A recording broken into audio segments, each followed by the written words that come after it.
Halo, saya Yola Fitria. Di sini saya akan mempresentasikan penulisan laporan bisnis dosen Ibu Purnamayanti Purba.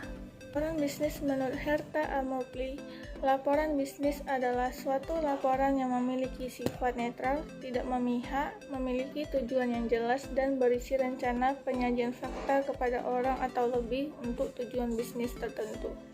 Penggolongan laporan bisnis menurut fungsinya, suatu laporan dapat dibedakan atas dasar untuk memberi informasi atau untuk analisis. Menurut subjeknya, suatu laporan dapat dibedakan berdasarkan departemen laporan itu diperoleh. Menurut formalitasnya, suatu laporan dapat dibedakan dari segi formal atau non-formal. Menurut keasliannya, suatu laporan dapat dibedakan atas dasar otoritas atau sukarela dan juga apakah berasal dari publik atau swasta. Menurut frekuensinya, laporan dapat dibedakan atas dasar berkala atau khusus. Menurut jenisnya, laporan dipengaruhi oleh formalitas dan panjangnya laporan. Menurut kegiatan proyek, dalam melaksanakan suatu proyek, terdapat 3 jenis laporan: laporan pendahuluan, laporan perkembangan, laporan akhir.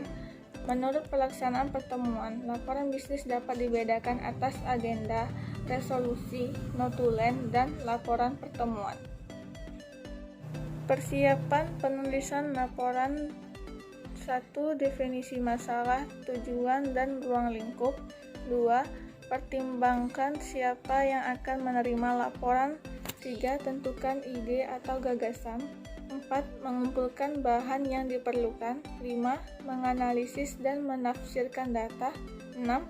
Mengorganisasi data dan mempersiapkan outline akhir. Cara menyusun teks laporan bisnis: 1. Membuat topik-topik atau kriteria.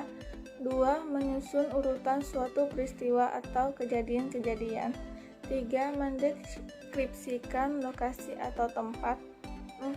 Menjelaskan suatu proses atau produsen.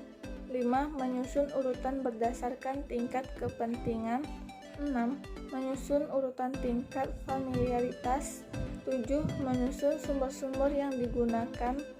8. Pemecahan masalah.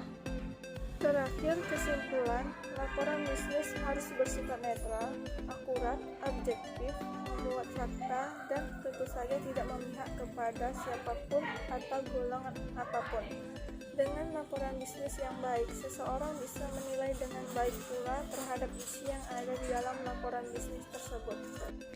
Sekian presentasi dari saya. Terima kasih.